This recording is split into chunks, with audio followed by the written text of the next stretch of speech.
But yeah, so let me just kind of tell you guys. So I saw Catching Fire, and anybody who knows me knows I am a die-hard Hunger Games fan. It is not even a joke. Like, I saw the movie last year, and I became obsessed with the books and read all the books, and so now I'm like completely obsessed with it, right?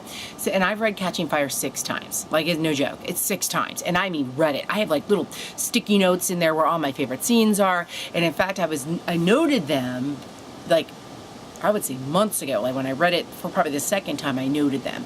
Because when I see the movie, those were the scenes I was looking for. And there were 6 distinct scenes, 5 major scenes and 1 kind of a minor scene that we were looking for. And of those scenes, only 3 of them made it in the movie. And I was like, you gotta freaking be kidding me. Here's a book where there's really only 6 parts of the book that are like incredible. And you only put 3 of them in, and 1 of them is that minor scene. It's like ridiculous.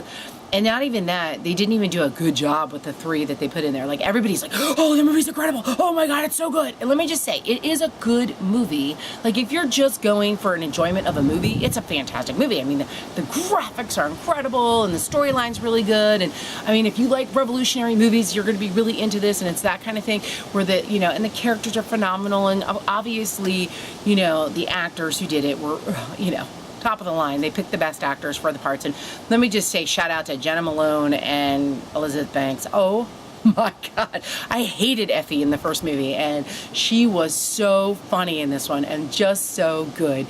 And she had great lines, and I was cracking up at all of her lines, and I'm just like, Elizabeth, you rock.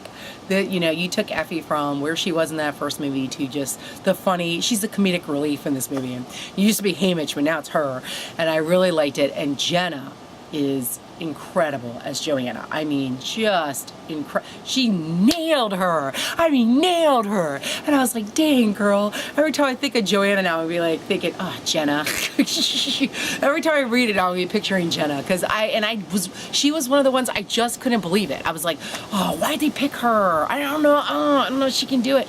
Boy, she could do it. I was so impressed. So I just got to go, thumbs up to her. That was incredible. I mean, just so good. And of course, all the main characters from the last movie who are back in this movie were really, really good too.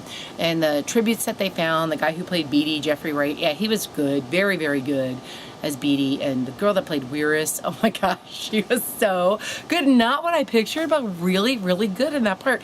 And, all of the characters really were well chosen and that kind of thing. So as far as that's concerned, I don't think they really deviated from the book too much. I think they kind of picked good people to play those scenes. And then when they got to like the actual storyline, let's just say this. When you read the book, it can go one of 3 ways. Either one, you do a balance of the relationship stuff and the revolution stuff, and you kind of balance it out, which is what I was hoping Lionsgate and Francis Lawrence and, Suzanne Collins would have collaborated, and they would have figured out that that was probably the best way to go. They didn't do that. Of course not. The other option would be to do all the relationship stuff and kind of let the revolution stuff be kind of down here, which would have been my favorite, because I am all about I don't give a crap about that stuff in the for all I care, Katniss could have been having her little party out in the middle of the I don't care. I don't care about what's going on in the background. All I care about is the relationship stuff. Like, that's me. It's all about the love story. So, for me, that would have been fine. I would have been fine with either one of those two.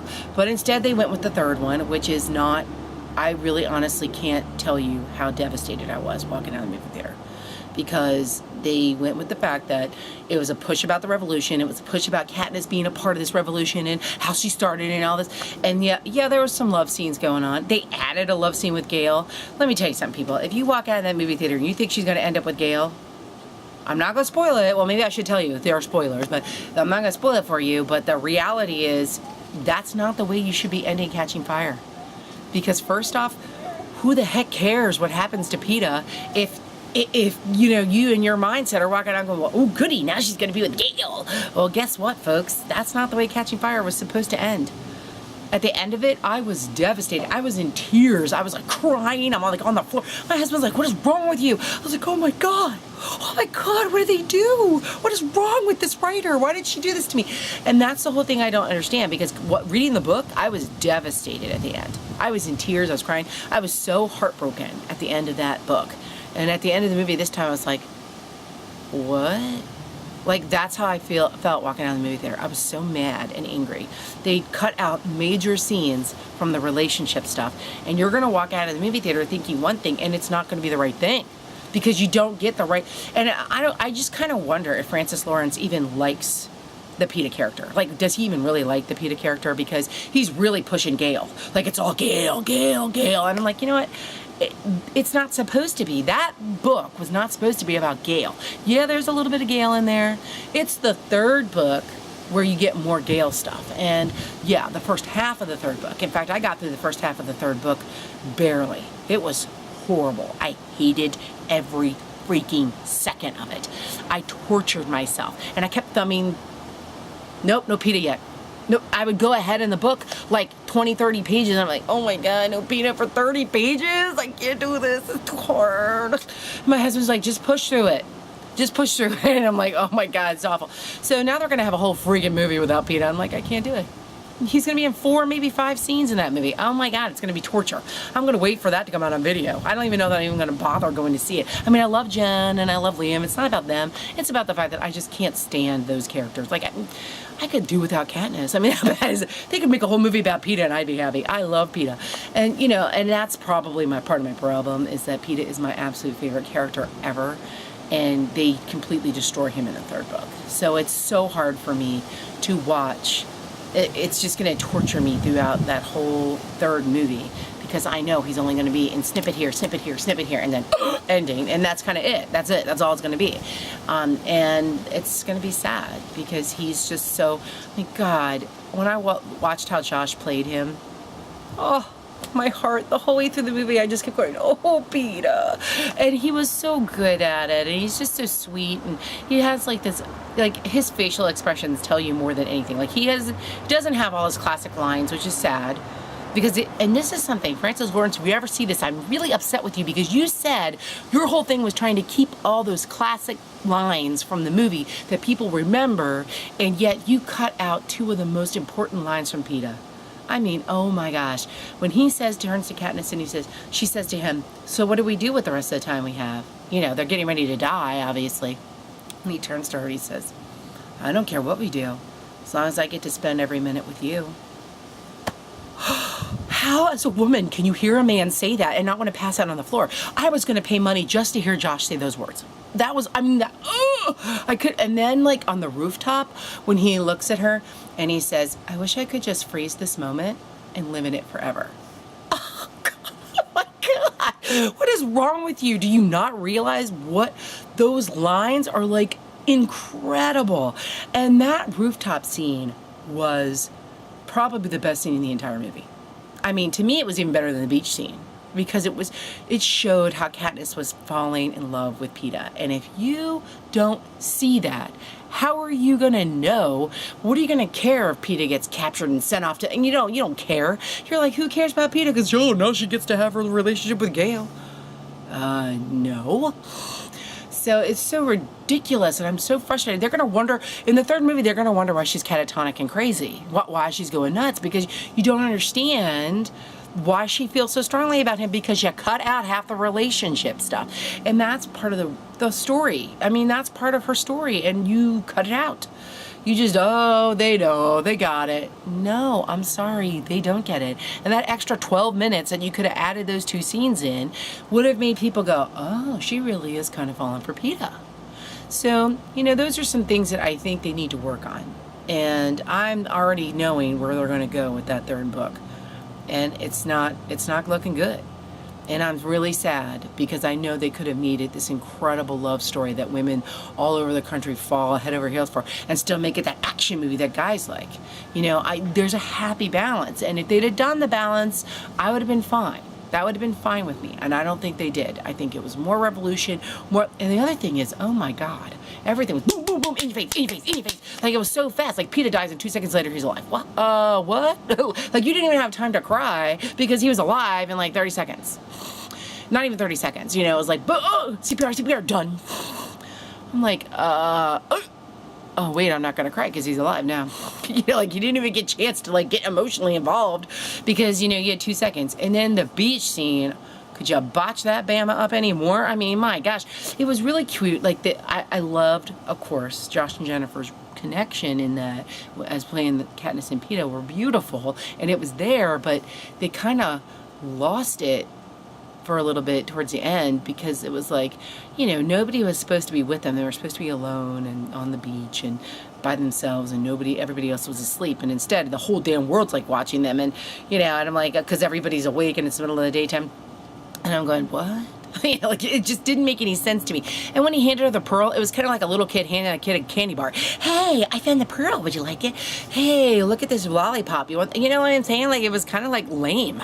He just like tossed her a pearl, and that is not how it was in the book. It was very romantic and sweet and loving, and it was not just, hey, look, I found a pearl. You know, like, it's just, it was so stupid. And then the always, let me just tell you how they threw the always in there. Yeah.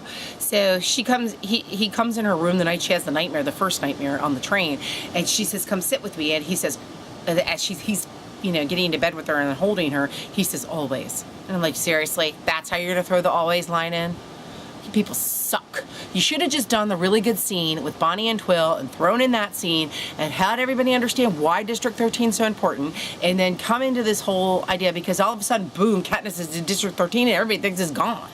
You know, there's no lead up to it. There's no, I don't know. I understand in a book there's backstory. I get that. I really do. But the whole scene with Katniss and Peeta upstairs in the bedroom and making the book together and doing, oh my God, they fall in love. You know, like, oh, there's all this stuff that helps you understand them falling in love. And you're going to be completely confused in the third book by the time they get to the end. You're going to be like, huh? Because you're not going to understand why she would make the decisions that she's going to make in the end.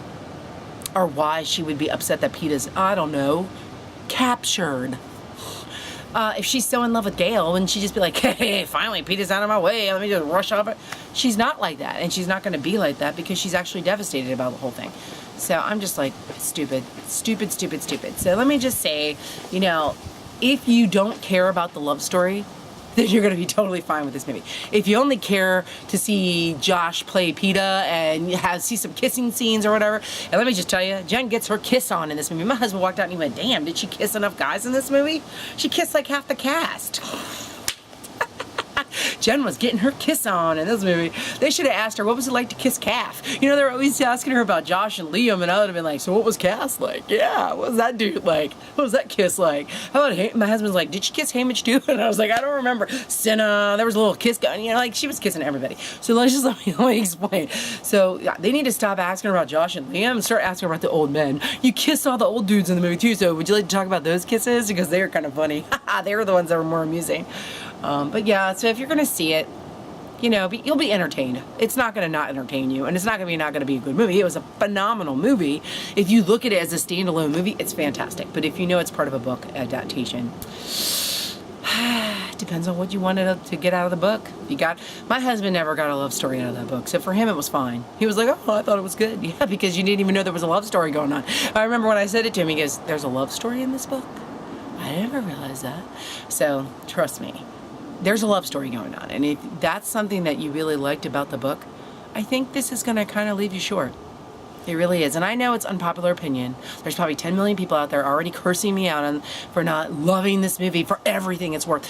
And I do like it, but I'm not going to be like, oh my God, it was so epic, it changed my life. No, not so epic, it changed my life. So let me just say that. But I will say this, Joshy, you're amazing. God, I love you. You're so awesome. I can't believe how good you were.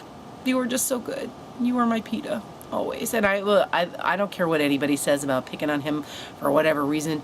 He was perfect. And there was no one that can play it like him. No one. He's just amazing. I mean, I'm blown away by him. He's just so good at it. And I think it's partly because it is who he is, you know, his personality, even though he's been fighting that for the last couple of months. Go back to being your Peeta self. Stop being the guy you're being right now. Shave. My gosh. Ugh, all you teenage girls that think you like your man scruffy, trust me, get all close to them and try to kiss them. And when they're scratching your face and everything, you're not going to think they're sexy anymore. Anywho, well, that's my post for this week, and all my friends who just watched the beginning of it, I hope you didn't watch the whole thing because it's a total spoiler for anybody who hasn't seen the movie. So I will talk to you guys soon, and hopefully with good news, either more weight loss or other good news. I don't know. We'll have to wait and see. I'll talk to you soon.